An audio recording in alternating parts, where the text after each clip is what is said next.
Good afternoon.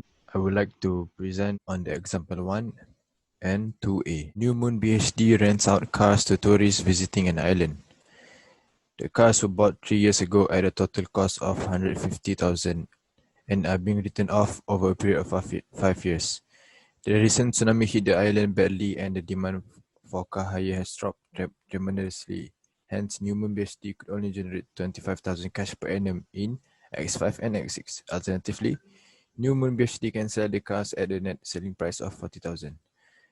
Okay, what given is and required, it want payment loss, prepare the statement of financial position extract at 31 December X4. So, and the pre-tax cost is 10%. Okay, so you can see over here, the carrying amount 150,000, and this is the calculation for the carrying amount, and then we get 60,000. We also have to compare with the recoverable amount. New Moon BHD can sell the cars at a net selling price. Okay, net selling price, so it's 40,000. Which one is higher? Of course, the carrying amount is higher, so we have to do the impairment test. And then the value in use, as given, it has given 10% the pre-tax rate, and we will have to follow the table, and then 10%, and then first period for X5, and then you will get 22,725, and then according year for X6 you will get 20,650, and then you add these two, then you get 43,375. And because of you choose this one because it is higher, so you minus, and then get impairment loss 16,625. And then after that, we do the statement of financial position extract as at 31 December X4. And first and foremost, of course, the cost 150,000, and then followed by accumulated depreciation for the X4, which is 90,000, and also accumulated impairment that we got just now, 16,625, 150,000 minus 90,000 and 16,625. And then we get also 43,375. For example 2A, AB acquired the plant on 1 January X3 for 400,000 and expected to use it for 10 years. On 31 December X4, the fair value of the plant was 440,000 and the remaining life was 8 years. The revaluation model to measure the value of non-current asset. So it used the revaluation model, not the cost model. On 31 December X6, there were indications that the asset could be impaired. The value in use was calculated to be 300,000 and fair value less cost to sell was 280,000. Annual transfer were made from the revaluation reserve to retain earning. Accounting treatment in years X6 and X7. Okay, for the answer, first one, original depreciation per annum would be 400,000 divided by 10 years. So you can see 400,000 expected to use it for 10 years. Okay, and then we get 40,000. And then the CA or carrying amount on 31 December X4 would be 320,000. And fair value given was 440,000. This is because 440,000 is the fair value when it reached 31 December X4. So the surplus of revaluation was 120,000. And then how do you get carrying amount on 31 December? 400 minus 80. Annual transfer from revaluation reserve would be 120,000 over 8. This is because from this one, on revaluation 120,000, and then because of remaining years is 8 years, so we divide by 8 and then we get 15,000. And then balance on revaluation reserve on 31 December X6. 120,000 minus 30,000. The CA is 330 and then versus the RA is 300. So 330 minus 300 we get 30,000. So now the balance is 90,000. Then carrying amount of plan on 31 December X6 will be 440k minus this calculation, you will get 330,000. Or it can also be said 440,000 minus the accumulated depreciation, which is 110k. So we get 330,000. The recoverable amount is the higher of a value less cost to sell, and its value in use is 300,000. Impairment loss is the carrying amount of 330,000 less recoverable amount of 300,000, which amount to 30,000. All the 30,000 is written off against the revaluation reserve, leaving a balance of 60,000 in the revaluation reserve. And then last but not least, the depreciation charge for X7 will be 300,000 over 6 years, which equal to 50,000. The annual transfer from revaluation reserve to retained earning will be 60,000 over 6, that equal to 10,000. Okay, thank you, Dennis. Now, okay, I'm Hazik. Now I'm going to present about example 2b and example 3. Okay, let's see the question first. The fact are as in example 2a above, I said that the recoverable amount of the plant on 31 December 2006 is 180,000 ringgit. Discuss the accounting treatment in years 2006 and 2007. Let's see the solution first. Okay, this is the solution. The carrying amount minus the recoverable amount, we will get impairment loss. So how do we get the 330,000? Okay, look at the question. Look at example 2a. The carrying amount is cost minus the accumulated depreciation. So the cost is 440,000. Here we can get here. The cost is 440,000 and the accumulated depreciation is 110,000, which means 440,000 divided by 8 and times with 2 years. So here we will get 110,000. So 440,000 ringgit minus with 110,000 ringgit, we will get the 330,000 ringgit. So the carrying amount here is 330,000 ringgit minus by the recoverable amount that we get from the question is 180,000 ringgit. So the impairment loss that we get is 150,000 ringgit. But from the question, it stated that this question AB used the revaluation model, which means there will be revaluation reserve account. So from the question 2a, it stated that the remaining of the revaluation reserve is 90,000 ringgit. So we have to make revaluation reserve account, debit revaluation reserve 90,000 and credit return earning 90,000.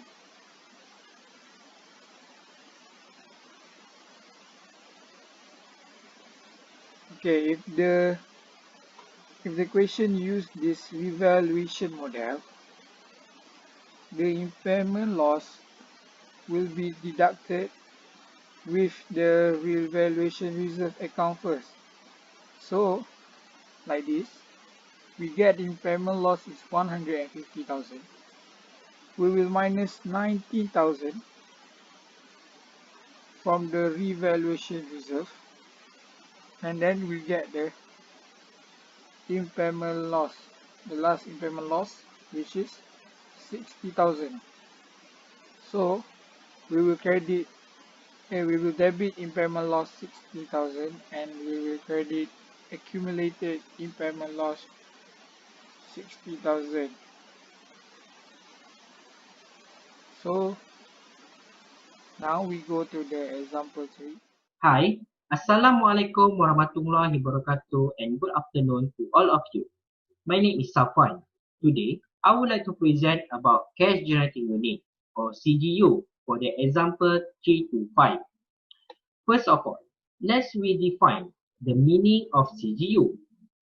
CGU can be defined as the smallest identifiable group of assets that generate cash inflow that are largely independent of the cash inflow from other asset or group of assets. Meaning is, we are able to identify the smallest unit to generate money by itself independently that comprise generating unit. Okay, so let's we go through for the example one by one. Example 3. There are feeder buses that pick up passengers and send them to the train station. These buses do not generate cash flow that are independent of the operation of the train company. The buses and train and other assets of the company form a cash generating unit. In this case, because the buses that just pick up passengers and send them to the train station can recognize as a CGU, because the buses do not generate cash flow that are independent of the operation of the train company, while the train station can be considered as a CGU. For the next example, example 4, a company has a contract to operate bus service within the Rainbow Valley area. It operates on 6 roads and cannot cease operating the uneconomical routes, even though the cash flow from each of the bus route can be identified.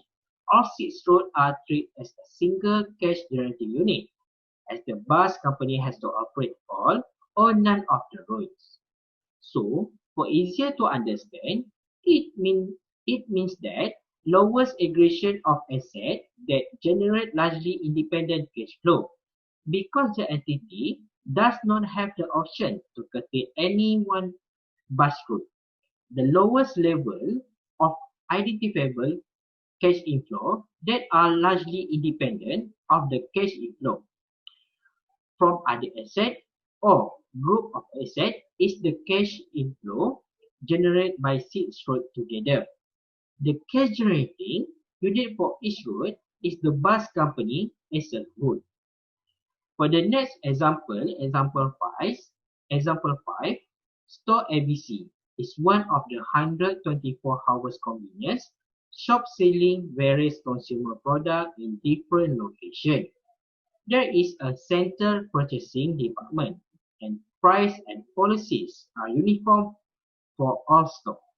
An internal management reporting system evaluates performance on a store basis. In this case, store ABC can be the lowest level within the organization and can be considered as a cash generating unit. So, for the store ABC can be considered as a cash generating unit because it fulfills definition of CGU. The store can generate cash and be independent from the other store. Okay, so I think that's all from me. I will pass to the next presenter to present their part. Thank you. Okay. Hi, I am Azwa. So I will present example number 6 and number 7A. Okay, for number 6, an entity operates two plan X and Y. X produce output AX, which is an input for plan Y. Output of Y is sold to outsider. Require discuss if X is cash generating unit. Okay, right. So this is my answer. For the active market, X could sell its product in an active market. So it can generate cash inflow that will be largely independent of the cash inflow from Y. Therefore, it is likely that X is a separate cash generating unit, although part of its production is used by Y. Uh, why is also a separate cash generating unit. Okay, therefore, its cash inflow can be regarded as largely independent. Internal transfer price do not reflect market price of X product. Do not reflect the AX price. Therefore, in determining value in use of both X and Y, the entity adjusts financial budget to reflect management best estimate of future price that could be achieved in arm length transaction for those of product that are used internally. Okay, this is for active market. X and Y can separately be cash generating unit. So no active market, if no active market, the majority of X production is used internally uh, and cannot be sold in an active market. So cash inflow of X depends on demand for Y product. Therefore, X cannot be considered to generate cash inflow that are largely independent of those of Y. Okay, by two plans are managed together, as a consequence, it is likely that X and Y together are the smallest group of assets that generate cash inflow that are largely independent. So, how to become be cash generating unit, X and Y should combine together. All right. Okay, I think that's number 6. So this is number 7A. Number 7A. An oil exploration company has an obligation to restore the mining site after carrying operation. The cost of restoration recognized is RM5 million. The carrying amount of the mine is RM40 million. The fair value less cost to sell is 11 million. Is 11 million, which the buyer assuming the liability to restore the site in the future. Buyer assuming the liability to restore the site in the future. So we should minus which that value in use is RM 30 million, which exclude the restoration cost. Okay, so calculate the recoverable amount of the mining site. Okay, this is simple answer. Also same like the tutorial answer. The carrying amount is RM 9 million, which is RM 4 million less restoration provision of RM 5 million. Both the fair value less cost to sale and the value is used are adjusted for restoration cost, which is liability. Value in use is RM 8 million. Fair value less cost to sale is RM 11 million, as the seller will assume the liability of restoration. Recoverable amount is RM 11 million, which is more than the carrying amount. Therefore, that asset is no impairment. So this how to determine how to know if should impairment or no impairment. Okay, how to know impairment or no impairment? We first how to know, we should compare between carrying amount and the recoverable amount. When the carrying amount is less than the recoverable amount, so uh, whether no impairment. But when the carrying amount more than the recoverable amount, so we need impairment asset. Okay, how to know, for the first step, how to know the recoverable amount? Recoverable amount determine the higher value of the higher value fair, the higher fair value less cost to sell and the value in use. So to choose recoverable amount, we should compare between value in use and the fair value less cost to sell. We choose the higher one, the higher one between fair value and the value in use. Okay, for the first step, we find the carrying amount. The carrying amount RM 40 million uh, minus 5 million, which is cost of restoration. We should minus because the seller already assume the liability of restoration 5 million, like transfer the cost to the buyer. Okay, so the carrying amount is RM 9 million. For the value in use, RM 30 million minus 5 million, same like the carrying amount, we should minus cost of restoration. So value in use is RM 8 million. For value less cost to sell is RM 11 million, as seller will assume the liability of restoration. Fair value less cost to sell is 11 million, are registered at the statement. Okay, so we compare between fair value less cost to sell and the value in use. Which one is the higher? Uh, Value in use or fair value? So value in use 8 million and fair value less cost to sell is 11 million. So recoverable amount should be by fair value less cost to sell, which is RN 11 million. Okay, so the last step to compare impairment or no impairment by compare carrying amount and the recoverable amount. Carrying amount is 9 million and the recoverable amount is 11 million, and over there the recoverable amount is more than the carrying amount, so no impairment uh, over there. So I think that's all from me. Thank you. Assalamualaikum and a very good afternoon to all that is still in the presentation. Right, thank you for listening to our presentation today. Thank you as well for your previous presentation. And now I will take from here. I will explain on example 7b and also example number 9. So shall we start? Let's go. So example 7b, the facts are as example 7a, except that the purchaser is not assuming restoration obligation. The effects are still same as example 7a. It's just that the buyer didn't assume for any restoration obligation. So we have to do some adjustment here. Just take out the important information here. Restoration recognized is 5 million. Carrying amount of the money is 40 million. Fair value less cost to sell is 11 million, with the assumption that there's a liability to restore. And the value in use is 30 million. So how we are going to deal with this question?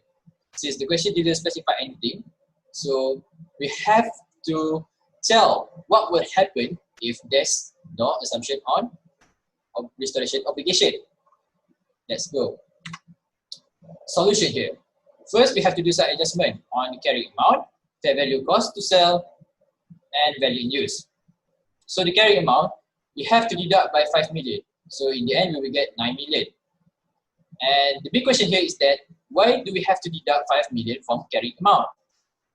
So bear in mind that according to IAS 36, the term carrying amount refers to the remaining assets cost less accumulated depreciation and accumulated impairment loss. Any unrelated costs must be excluded from the carrying amount. And based on the question, the 5 million here is actually a provision. Why? Because it satisfies 3 main criteria. Present obligation resulted from past event, leads to economic benefit outflow, and it is reliably measured. Right? Why do we have to take a look at our question here? See, the obligation to restore the mining site after CZ operation. So CZ operation is the past event, and there's a present obligation to restore the mining site. Second, when we are doing our restoration, for sure we have to expend some money. And third, it is reliably measured. See here, it doesn't say anything about thing that is ambiguous. So we assume that this 5 million is reliably measured. Explains why we have to explain 40 million minus 5 million in order to get the original carrying amount when doing impairment. So the carrying amount will be 9 million. Second, fair value minus cost to sell.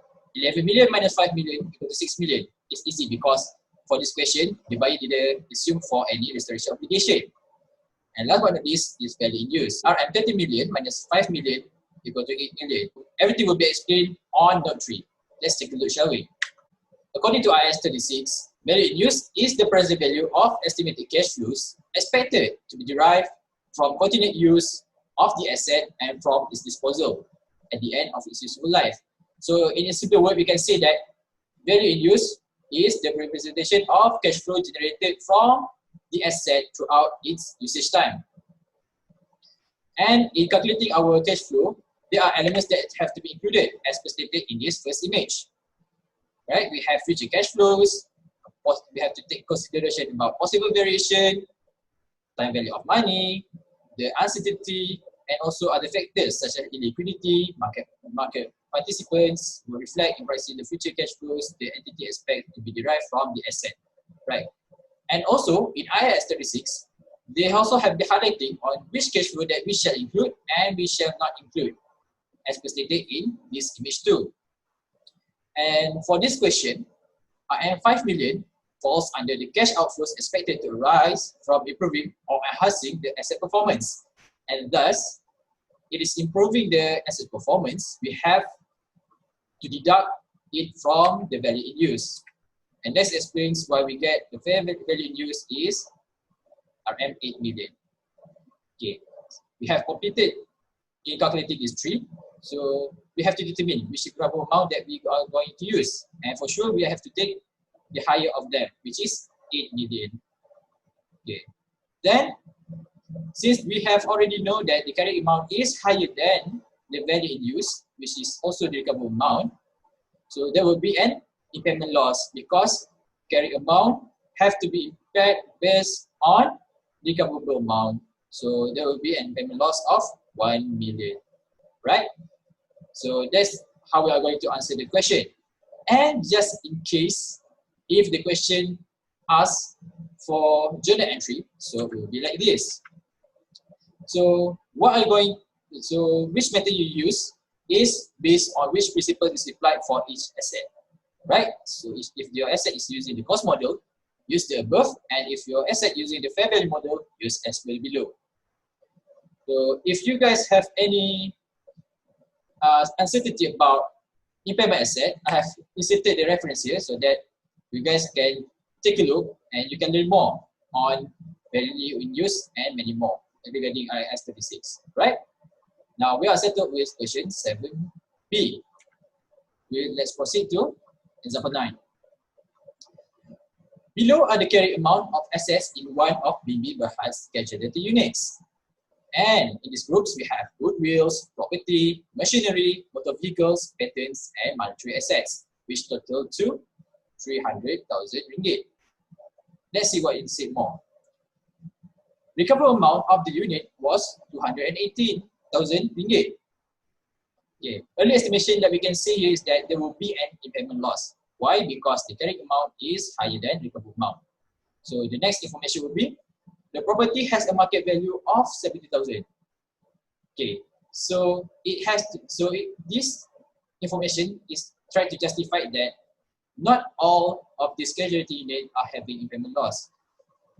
So there's an exception for property because its recoverable amount, which is also the market value, is higher than its carrying amount. And since recoverable amount is higher than carrying amount, there's no need for impairment. So required, determine the amount of impairment loss and allocate it in accordance with MFRS 136. First, we have to find the total impairment loss. Why? Because later on, we would like to allocate the impairment loss throughout the elements of casualty units, right? And 300,000 ringgit minus 280,000 ringgit, we will get 82,000 ringgit. With the assumption that all assets are having impairment except for property, just like we said now, because its recoverable amount is higher than its carrying amount, and monetary asset. Why? Because monetary asset falls under IFRS 9, and IFRS 9 is excluded from IAS 36 or MFRS 136. So is there any other standard that doesn't fall under this IAS 36? Let's see diagram 1. Yeah, we have a lot of application that doesn't apply to 136. So you can take a look of them. And if you want to know more, reference is also inserted here. So let's explain why monetary asset doesn't include in our doesn't include in the allocation of impairment loss. Right. Now, since we have found 82,000, we have to allocate first to goodwill. Why? Because as per stated in IAS 36, Okay, allocation need to be given on goodwill, and the other CGU will be allocated based on the remaining balance from total impairment loss minus impairment loss allocated to goodwill. Okay, in a simple word, we can say that in allocation of impairment loss, we have to prioritize goodwill, and then we will proportionate to the other cash generating units. So is there any limitation on how much we have to impair? Okay, in allocating an impairment loss, you must make sure that you don't reduce the carrying amount of an asset below the highest of its fair value less cost of disposal or cost to sell. Second is value in use, and third is zero. Right? So this is depending on the question itself. If the question does provide these two of the above, we have to choose which is higher that we are going to use, because the higher of it will be the representation of the recoverable amount. And in any case, this first of two is doesn't provide it. We have to take the highest of zero. Okay. For this question, there's no recoverable amount provided for goodwill, so we have to take the highest of zero, and the solution will be like this. Just create a column here: CGU, carry amount, impairment loss, and recoverable amount. Right? Then we insert all the included CGU, and then insert the amount, and then here in impairment loss we will insert the value that we need to impair. Okay, just as I said right now, there's no recoverable amount, so we will impair on its highest of zero. So we will deduct all. So at the end, goodwill will not have recoverable amount. And as for the balance of impairment loss, we will have to allocate to machinery, motor vehicle, and patent. Okay, let's see note 2. Okay, allocation on CGU must be on pro rata basis. Pro rata basis here means proportionate allocation, right? So the formula here is that carry amount of each cash generating unit over the total carry amount of cash generating unit included times by total remaining impairment loss, right? So you have to do it like this. And after you have completed your calculation, insert the figure at the impairment loss column, and deduct carry amount. Carry amount must be deducted with impairment loss, and that will give you the new recoverable amount for after the impairment, right? And that's how we are going to solve question number 9. If you have any question about impairment asset, you can refer to reference here, right? So now I will pass on to Zach for question 11 and question 13. Okay, thank you. All right, on air. Hi everybody. Thank you very much to our brother Shafi for explaining the previous example, and so that we can understand further about our topic today, impairment. And for me, everybody, my name is Zakaria. You can call me Zach. I'm the weirdos here. I'm gonna deliver example 11 and example 13. Okay. It's nothing much. It's just about corporate. Our next technical issue. Yes, corporate assets under topic of impairment. Alright, so our quick review here. Corporate assets are assets other than goodwill, be careful with that contribute to the future cash flow of both cash generating unit under review and other cash generating units as well. The examples of corporate assets are headquarters building, EDP equipment, and research center.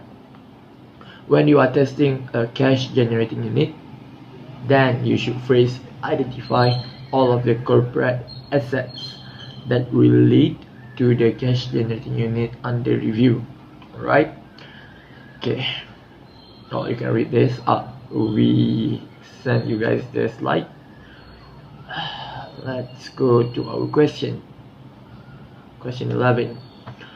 Everybody, an entity has two cash generating units, X and Y, and their carrying units are 200 million for X and 300 million for Y, excuse me, respectively. Okay, the head office building has a carrying amount of 50 million. The recoverable amount of X is 180 and Y is 400 million. Okay, so this is the part that you are required to determine impairment loss, if any, and allocate if necessary for both of the cash generating units X and Y. Let's go further. Okay, the solution, everybody. First of all, the head office building is classified as a corporate asset. Okay,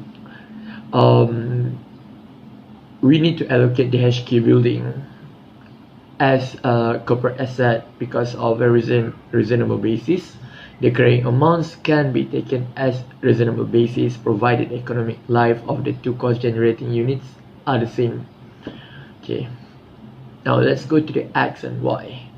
Okay, for X, carrying amount is 200 million, and you have to add on the allocation of building 20 million equal to 220. Okay, that is the carrying amount after allocation of building. Now, recoverable amount is 180. As mentioned in the question, you will have to minus from 220 million, then you will have the impairment loss of 40 million. For Y, different case over here, which is carrying amount is 300 million plus with allocation of building, you're gonna get 330 minus 400 million, you will have nil. Nothing, zero. So there's no impairment loss for Y. Easier. Let's go to the next one. Allocate the impairment loss for X as only cash generated unit X is impaired, Y is nil. Okay, cash generated unit X, you have to divide it with two categories, the building and the asset. For the building, you have 20 million, right? 40 times with 20 over 220. 220 is the total of building and other assets, which is 200. You will have 3.6 as total number, and from this 3.6 you will have to times with 20 million, then you will have 16.4 million for building, cash generated unit X for building. Alright, very specific there. And other assets is 200 million. 40 times with 200 over 220, you can have 36.4. And for cash generated unit X, other assets is 163.6. If you add on, you're gonna have 180. Okay, that is the value after you subtract 40 million from 220. Okay, I hope you understand that. Very clear, right? Next one is example number 13. Okay, gang. Obi Berhad rents out boots to customer at Lake Wonderful. This is the business nature. These boots were bought in 1 January X3 for 1.5 million and are depreciated annually at 20%, 0.2 on cost. An accident took place and the business was badly hit. On 31st December X4, the fair value less cost to sell on these boots were 750 million and the value in use was 680. Okay, required to first draft the statement of financial position extract 31st December year X4, and B, draft the statement financial position extract December X5 on the assumption that the demand for boots has picked up and the boots now have recoverable amount of 650,000, 550,000. So basically we have 3 questions to deal with now. Let's go gang. First, we're gonna answer the first year X4. Before that, quick revision, reversal of impairment loss. Everybody over here, please take the same approach as in identifying the impairment loss. Alright, you need to assess the end of the each reporting period any indication that impairment loss recognized in prior periods for an asset other than goodwill, throw the goodwill away, okay, because it may no longer exist or may have decreased. Assess the same set of indications from external and internal sources.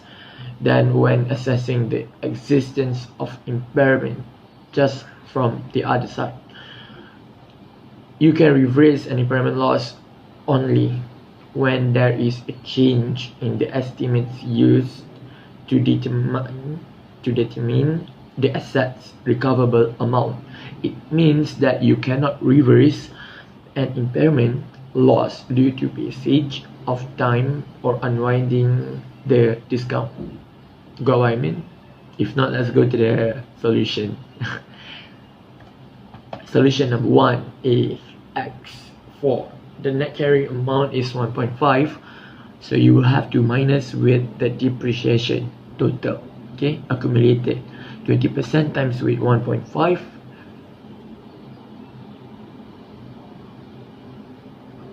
okay, and then you need to times with 2 years. We're gonna have 900,000. The recoverable amount is higher of net selling price, 750, and value in years is 680. You have to choose one, which is 750 because it is higher. Alright, impairment loss of 150 because you will have to minus from 900 million with 750, so you're gonna have 150.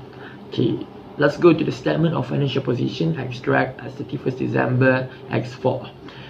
Over here, everybody, the cost 1.5, you will have to minus with total accumulated depreciation 600,000, the one that we calculate just now, 2 times 1.5 times with 0.2, and impairment 150.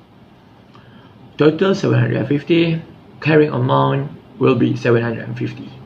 Hope everybody is clear. Next, working for B. Okay, everybody, for the cost 1.5, you will have to minus with accumulated depreciation and impairment 750 plus with 750 divided by 3. Got it? Okay, you're gonna have 1 million. Minus with that 1 million, you're gonna have 500,000.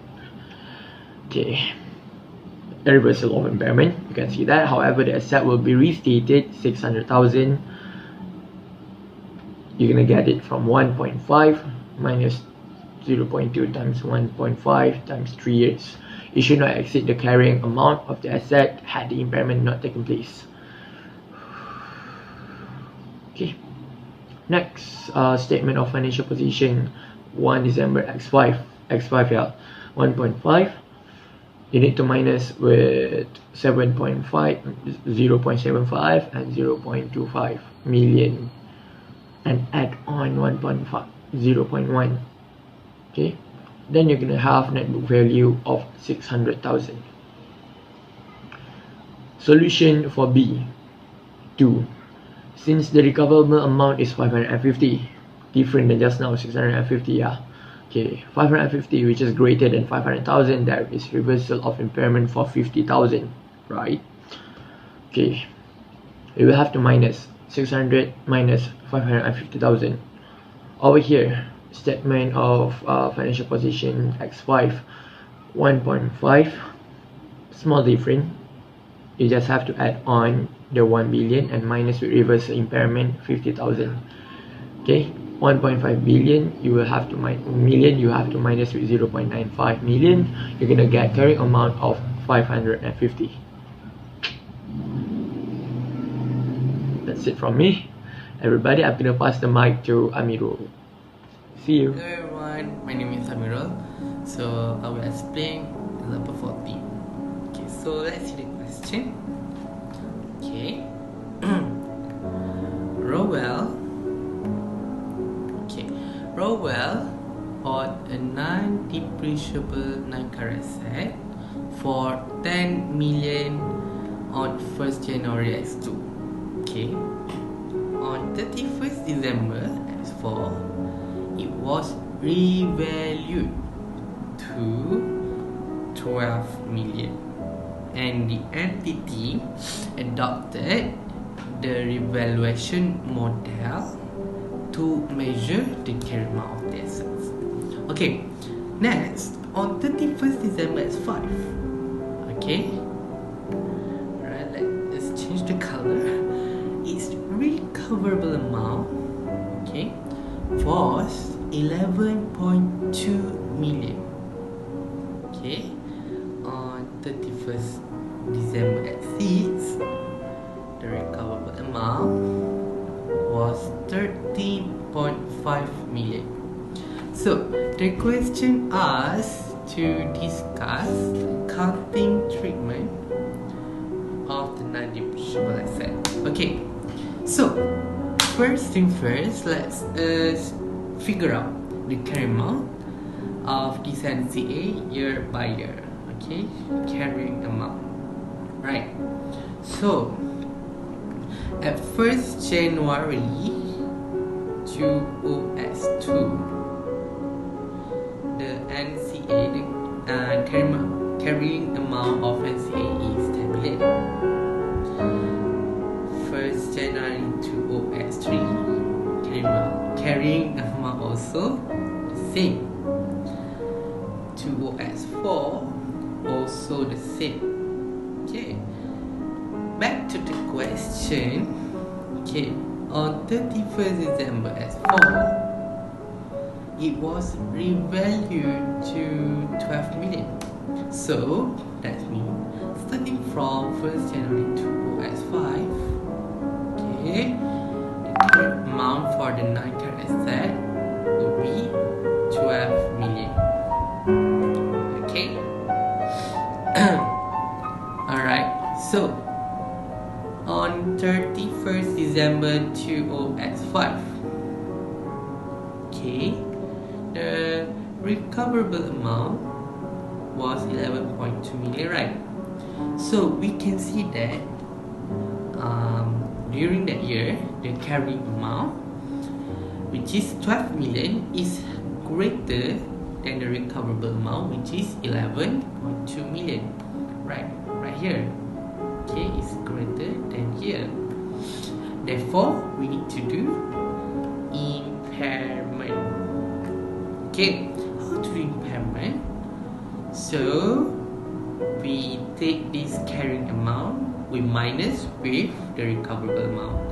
So that's how we get 800,000. So in our journal entry, okay, we debit impairment loss and we credit accumulated impairment, both 800,000 that we get from the different year. Okay, so okay, that's for 2005. Okay, for 2006, we can see that the recoverable amount is 13.5 million, which is the recoverable amount is higher than the carrying amount, which is 12 million. Alright, so it's higher, right? 13.5 with 12 million. So therefore, no need to do impairment. However, we can do reversal impairment. So the difference between 13.5 million and 12 million, we get 1.5 million, right?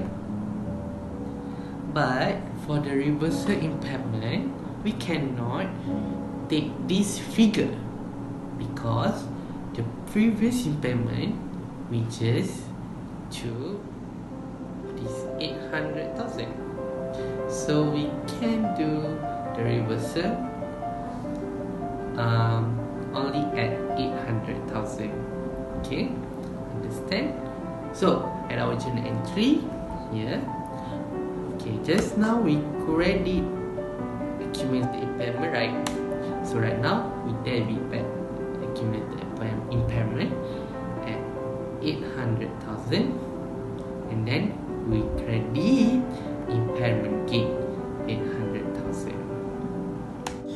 So the cost of carrying amount in on 2006, okay, here we can see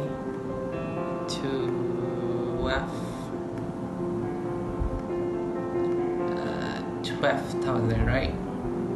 We need to add on the variables again, which is 800,000, and when we get our carry amount 12,800. So on to exit, the non-current asset we measure at 12.8 million, while the reverse again here 800,000, we go straight to P&L. So I hope everyone will understand about this question. So thank you for listening. Bye.